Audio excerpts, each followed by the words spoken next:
ఒక చిన్న గ్రామంలో రాము అనే బాలుడు తన తల్లితో కలిసి ఉండేవాడు.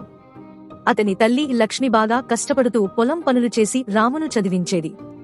ఒకరోజు రాము తన పాఠశాలలో గెలిచిన ప్రతిభా విద్యార్థి అవార్డును తీసుకుని ఆనందంతో ఇంటికి వచ్చాడు. కాని తల్లిని చూసి ఆయన ఆనందం తగ్గిపోయింది. ఆమె అలసిపోయి కూర్చుని ఉండటాన్ని గమనించి రాము ఓ నిర్ణయం తీసుకున్నాడు. రెండో రోజు ఉదయాన్నే తల్లి నిద్ర లేవక ముందే రాము పొలానికి వెళ్లి పని చేయడం ప్రారంభించాడు. తల్లి అవాక్కై, రాము, నువ్వు ఎందుకు పని చేస్తున్నావు అని అడిగింది. రాము చిరునవ్వుతో చెప్పాడు, అమ్మా, నువ్వు నా కోసం చాలా కష్టపడతావు. ఇప్పుడు నేను కూడా నీకు తోడుగా ఉండాలి. లక్ష్మి కన్నీళ్లు తుడుచుకుని తన కుమారుడిని గుండెల్లో వేసుకుని, నీ ప్రేమే నాకు గొప్ప బహుమతి రాము అని చెప్పింది. అప్పుడు నుంచి రాము తన చదువుతో పాటు తన తల్లికి సహాయం చేస్తూ తన స్వప్నాలను సాకారం చేసుకున్నాడు. మొరల్, అమ్మ ప్రేమకు సరితూగే ప్రేమ ఏదీ ఉండదు. एक छोटे से गांव में एक किसान रामलाल रहता था। वह बहुत मेहनती था, लेकिन हमेशा शिकायत करता था कि उसकी जिंदगी में सुख नहीं है। एक दिन गांव के एक संत ने उसे एक चमकता हुआ पत्थर दिया और कहा, यह जादुई पत्थर है, जिसे भी यह मिलेगा वह सबसे खुश रहेगा। रामलाल बहुत खुश हुआ और पत्थर को अपनी जेब में रख लिया। लेकिन कुछ ही दिनों में वह फिर से परेशान रहने लगा। उसे लगा कि उसके पास धन की कमी है, उसकी फसलें अच्छी नहीं हो रही हैं और वह सुखी नहीं है। रामलाल संत के पास पहुंचा और बोला, मुझे तो यह जादुई पत्थर भी खुश नहीं कर सका। संत मुस्कुराए और बोले, खुशी किसी पत्थर या धन से नहीं, बल्कि अपने विचारों से आती है। जब तुम अपने पास की चीजों में संतोष करना सीखोगे, तभी सच्ची खुशी मिलेगी। रामलाल ने इस बात को समझा और अपने जीवन को एक नए दृष्टिकोण से देखने लगा। अब वह छोटी छोटी चीजों में खुशी ढूंढने लगा, परिवार का साथ, खेतों की हरियाली और अपनी मेहनत का फल। धीरे धीरे वह सच में सबसे खुशहाल इंसान बन गया। शिक्षा, सच्ची खुशी हमारे विचारों में होती है, न कि बाहरी वस्तुओं में। Alex is cleaning their desk when they find an old, glowing pencil inside a dusty box. Curious, they pick it up. Suddenly, the pencil speaks. Pencil, draw something, and it will come to life. Alex, no way, let's try. Alex quickly sketches an ice cream cone. To their shock, it appears right in front of them.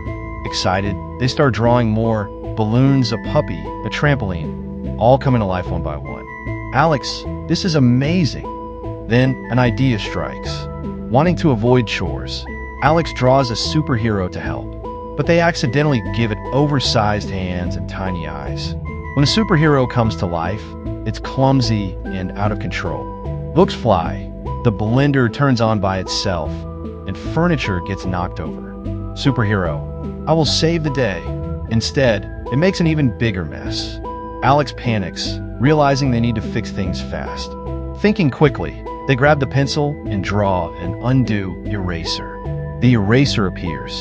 After a chaotic chase, Alex finally erases the superhero, restoring peace to the house. Alex, phew! Next time, I'm drawing a pizza. Moral of the story: use your creativity wisely.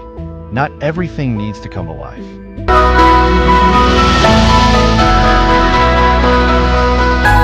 భూమి మీద చివరి సూర్యోదయం ఎప్పుడు వచ్చిందో ఎవ్వరికీ గుర్తులేదు. సూర్యుడు క్రమంగా కాంతిని కోల్పోయి భూమి చీకటిలో మునిగిపోయింది. మనుషులు కృత్రిమ కాంతులతో బతికే ప్రయత్నిస్తున్నారు. అదితి, ఒక అశ్రద్ధ చేయని శాస్త్రవేత్త, చంద్రునిపై దాచిన సూర్యశక్తి లిఖితాలు కనుగొంటుంది. ఈ శాస్త్రీయ సూత్రం ద్వారా సూర్యుని మళ్లీ వెలిగించగలమని అర్థం అవుతుంది. కానీ ఈ సత్యాన్ని శాసన పరిపాలకులు రహస్యంగా ఉంచాలని చూస్తారు, ఎందుకంటే చీకటి ప్రపంచంలోనే వాళ్ల ఆధిపత్యం కొనసాగుతుంది. వీరజ, ఒక యువకుడు, ఎప్పటికీ అంధకారంలో జీవించలేడు. అతను ఆదితితో చేతులు కలిపి చంద్రుని గుహలో దాగి ఉన్న సూర్య నిప్పు కణాలను తెచ్చే ప్రయాణం మొదలు పెడతాడు. అయితే ఈ ప్రయాణం సులభం కాదు. అంతరిక్ష ముఠాలు, నమ్మకద్రోహం, సాయం అందించిన వారికే ప్రమాదం, వీటన్నింటినీ ఎదుర్కొంటూ చివరికి వారు చంద్రునికి చేరుకుంటారు. క్లైమాక్స్ లో ఆఖరి మంటను తిరిగి సూర్యునికి పంపి కొత్త వెలుతురుని తెస్తారు. ఆకాశం మళ్లీ కాంతితో నిండుతుంది. భూమి ఒకప్పుడు నదులు, సముద్రాలు, నీటి వనరులతో కలకలలాడిన గ్రహం. కాని కొన్నేళ్లలో పరిస్థితి పూర్తిగా మారిపోయింది. అధిక వినియోగం, కాలుష్యం, అడవుల నరికివేత వల్ల నీటి మోతాదు తగ్గిపోయింది. చివరకు ఒకరోజు భూమి మీద చివరి నీటి చుక్క కూడా ఆవిరైపోయింది. గ్రామాలు ఎండిపోయాయి, నగరాలు భస్మమయ్యాయి. ప్రతి ఒక్కరూ కొద్ది నీటి కోసం ప్రాణాలను పెట్టి పోరాడారు. ప్రజలు ప్రాణాంతక వలసలు సాగించారు. అయితే ఈ కష్టకాలంలో శాస్త్రవేత్త రిషిత్ ఓ కొత్త మార్గం కనుగొన్నాడు. అతను గ్రహాంతర జీవుల పరిశోధన చేస్తూ ఓ శూన్య గ్రహం మీద చిన్న నీటి పొరను గుర్తించాడు. పరుగు పందెంగా మారిన ఈ యాత్రలో రిషిత్ తన బృందంతో ఆ గ్రహానికి వెళ్లి అక్కడి నీటిని భూమికి తేవడానికి ప్రయత్నించాడు. కానీ అటువైపు ఓ సమస్య. ఆ గ్రహం అపరాజిత అనే భయంకర రోబోట్ల అధీనంలో ఉంది. రిషిత్ తెలివితో ఆ రోబోలను మోసం చేసి కొన్ని నీటి శాంపిల్స్ భూమికి తీసుకొచ్చాడు. ఇది చూసిన మానవులు మేల్కొని ప్రకృతిని తిరిగి పునరుద్ధరించుకోవాలనే సంకల్పం చేసుకున్నారు. చెట్లను నాటడం, నీటిని సంరక్షించడం మొదలుపెట్టారు. కొన్ని దశాబ్దాల తర్వాత భూమి మళ్లీ పచ్చదనంతో నిండిపోయింది. నీరు మనకు దేవుడిచ్చిన అమూల్యమైన బహుమతి. దాన్ని కాపాడుకోవాలంటే ఇప్పటి నుంచే చర్యలు తీసుకోవాలి. నీరు లేకుంటే జీవితం లేదు. నీరు కాపాడితే భవిష్యత్తు ఉంటుంది.